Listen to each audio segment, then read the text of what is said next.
Und eine weitere Einmeldung hat uns soeben erreicht. 2 Wochen nach der Tötung eines Jugendlichen in Eckernförde in Schleswig-Holstein haben die Ermittler einen Verdächtigen festgenommen. Das meldet die Bild-Zeitung. Es handelt sich um einen 22-Jährigen, der nun in Untersuchungshaft sitzt. Er soll sich selbst bei der Polizei gestellt haben. Wenn wir weitere Informationen dazu haben, werden wir Sie natürlich ausführlich in unseren weiteren Sendungen informieren.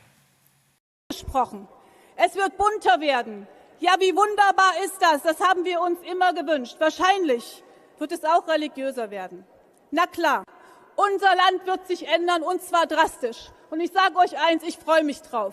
Diese Veränderung, dieses bessere Land, dieses neue Land, ja, das wollen wir, liebe Freundinnen und Freunde, dafür kämpfen wir. Und dafür haben wir jeden Tag, morgens und abends, Mut im Bauch. Darauf kommt es an. Und ich freue mich drauf und ich freue mich, dass wir als Grüne ganz vorn dabei stehen. Vielen Dank.